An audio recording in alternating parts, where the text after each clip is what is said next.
A single mom of 4 children winded up in jail with a $100,000 bond. Let's talk about it. It's all an illusion and it's all fake. And I'm finna tell you how the Matrix will use humiliation rituals in order to subjugate the chosen ones to this Matrix system in order to keep you from ascending and transforming into your next chapter and to stop your spiritual initiation. A little different than all the rest. I'm quite old-fashioned where I... Welcome. It's your favorite cousin, Lady Isis, and I'm back with another video. Peace to all the chosen ones. Peace to all the ones who have recently subscribed to my channel. I truly appreciate y'all. Okay. Now, this is a continuation from my first 2 videos regarding the Matrix humiliation ritual. So if you have not watched them too, make sure you go back and watch those 2 videos before coming to this one. Okay.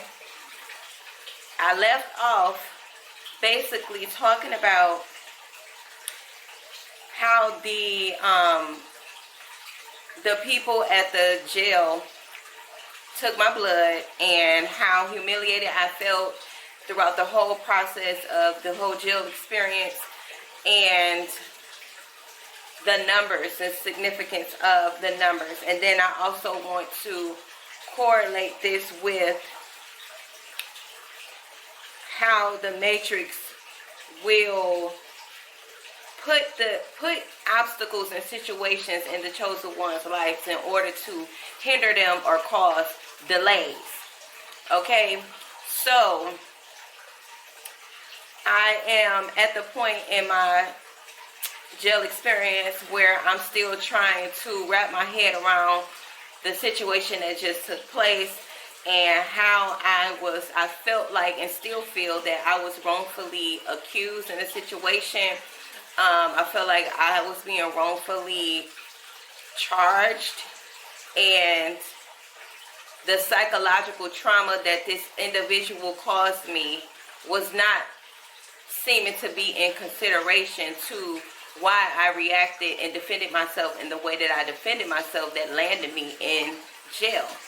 So at this time, once they got my blood and I officially became a part of their system, I finally broke out my shell a little bit, and I talked to the ladies that was in the cell. And at this point, I'm still in quarantine, but like I said, my cell number was the number 13. And when I added up all the significant numbers, because 13 was significant, 144 was significant. Once I left quarantine and went to the actual cell block where I would be the remainder of my time in the jail, that number was 1. And when I added up the numbers, like 4, I seen 444, it totaled out to 9. Okay, so 9 represents a transformation. 9 represents, you know, birthing something. So I know that this, for me personally, was a spiritual initiation into a higher consciousness, into a more master level of teaching, or a master level of spirituality. And it's a lot that I could say about this jail experience, from the women that I was sailed with, to the guards, to, you know, I guess the main thing was, I remember just feeling detached from the whole situation. I remember thinking, like, I have to exercise everything that I have learned up until this point. All the knowledge I have gained, you know, all the teachings I have studied, all the research I have done, I now was in a position to where I had to apply that knowledge so that I would not drive myself mentally insane. So I had to practice the art of detachment, which means I was physically there, but mentally I wasn't, and I knew that I was not going to accept that reality for me. So I do remember the women just trying to figure me out, like, why she's so quiet, or you really don't talk that much. And I learned that a lot of times when you're a quiet person and you're just, you know, observing what's happening around you, you're just listening to people, and some people may find that problematic, and then some people might find it interesting and intrigued by the fact that you're quiet. Like, why are you quiet? So I felt the energy of that. They wanted me to open up, but that wasn't the time or the place for me to be trying to open up. There were two women that I got a little comfortable with, but still not comfortable enough to be expressing everything. Like, they knew the situation I was dealing with how my mother was ignoring me while I was in jail, and how I felt that my family lacks the support. And, you know, they do the bare minimum when it's an emergency and a need in the within the emergency, but not enough that it's like supportive enough outside of that. Like, if it's not an SOS, you're in dying need of some help, then I'm gonna help you. But if you just got basic struggles and you need my normal support as a normal family would, they don't support you that way. But, you know, I just learned that I had to detach. I was just detached from the whole situation, and I just kept telling myself, you know, this is not my reality. And it was another thing that was interesting was the writings on the walls, like the graffitis, and it was a sigil all in my cell block. And I think I was the only one that paid this sigil some attention. There was a sigil that was in my cell where me and the girl Kaya wind up being in the same exact cell the whole time, the remainder time that I was there. We went to cell number 1 and became closer at that time because we're close and we're spending time together. And, you know, we going through things, and she trying to fight her case and I'm trying to fight mine to figure out how we can get up off this, you know, how we get out this situation. But the sigils, it was a sigil for protection that someone had wrote on a wall. I wrote it down on a napkin and I stuck it in my pocket because I'm like, the intentions that I felt behind that sigil, it resonated with me. So I kept that with me the whole time, and I'm thinking, I'm going to get out of this situation. I'm going to get home to my kids. Even if I have to go home on the tether, I'm going to get home to my kids. And that was my main focus. I don't care what people were saying, any suggestions people was giving me. You know, this case happened like this. They went to prison for this and blah, blah, blah. And you did that. I wasn't listening to none of that, because at the end of the day, I know that I'm divinely guided and protected. And that means I will get up out this situation, and it's going to be in a way that is going to shock other people, because it's like, well, you did that, you're supposed to be getting it. No, you can't. The divine got me, okay? The divine got me, and I need to be with my children. So it was a lot, and I took it upon myself to write on the walls as well. I wrote some things like, you know, encouraging words. It was a lot of encouraging words, so I added my encouraging words on there. And the same girl, her name was 7. I know that because she wrote her name by all the sigils and everything that she drew on the wall. She wrote 7 on it. That's also significant. The 7 sisters, you know, the seven. We got the 7 seas. We got the 7 continents. We got 7 is very significant as well. So I wrote. I think when I looked up in the cell, it said "as above." So as above, and then I wrote next to it, as within, so without, or something like that. But it was, you know, it connected and it made sense. So I eventually got out. The food was absolutely disgusting. I was not able to drink a lot of water because the water they was giving us was toilet water. And luckily, I did not come on my girl thing, my moon cycle, because that would have been a whole nother situation. I did not. It turned out, I don't know if it was because of stress that I was under. It just did not come at that time. It was super duper late. And I was grateful for that. I remember just trying to survive as best I could. Stay as fresh as I could. Stay as clean as I could. You know, just keep my head on the swivel and keep my mind stable and solid, and keep my energy, pay attention to my emotions, keeping my emotions intact, and making sure that I get the best outcome in that situation. So I wound up getting on the tether, and I wound up being able to be released to my children after 11 days.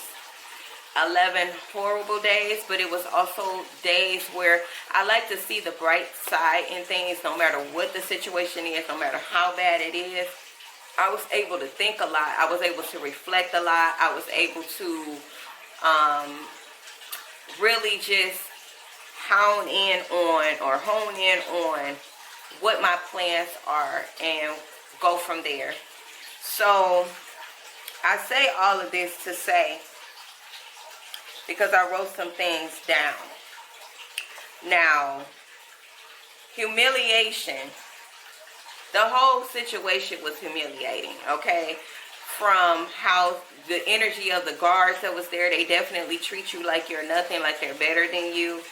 From, you know, even the inmates. You got some inmates feeling like they're the better inmate than you, because you got one who can do more than other inmates, so they feel like it was just that secret competition, or that, you know, that power dynamics and struggles. It was just weird.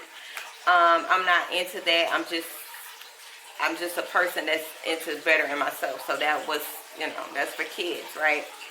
So it's a spiritual warfare tactic. So like I said, the whole purpose of this situation was to stop me, and it was spiritual war, as we are always in a spiritual war.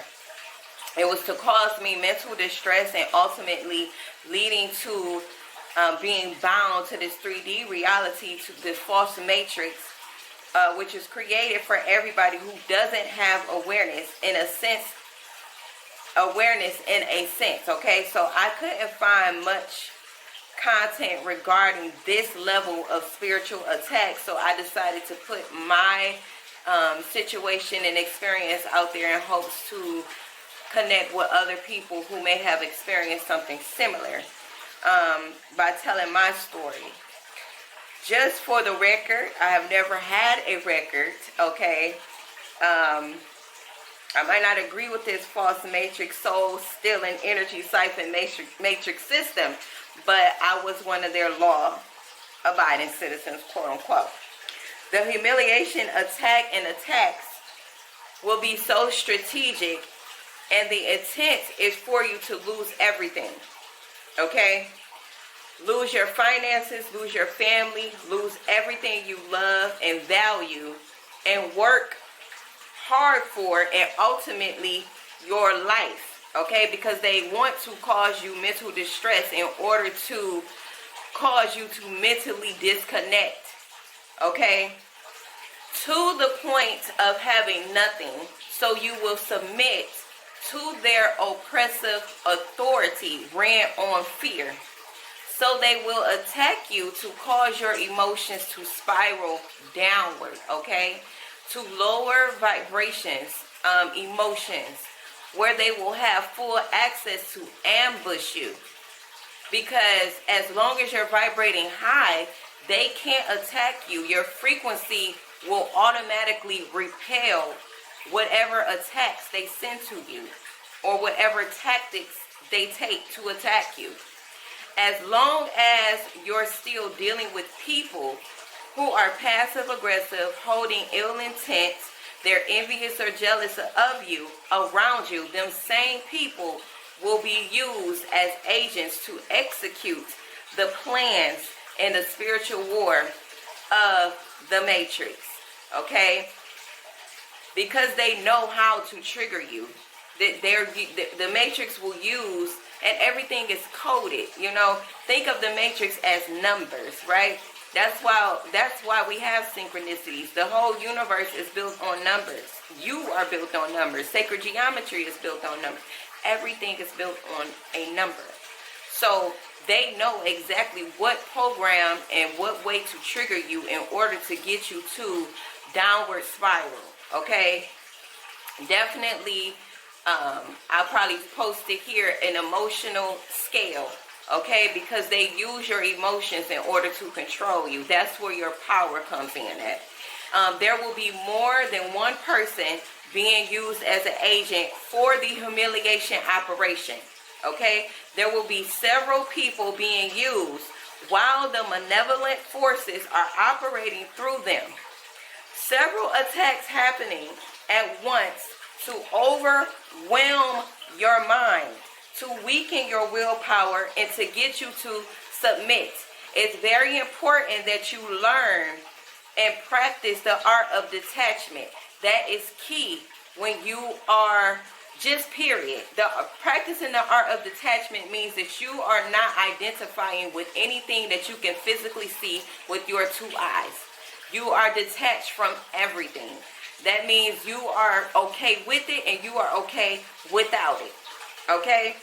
They also want to change people's perception of you so that people will villainize you and gang stalk you. Okay, so flipping the script, making you look like the monster and them look like the victim. Especially if they already have secret animosity against you. Those will be the perfect agents for these malevolent forces to use against you.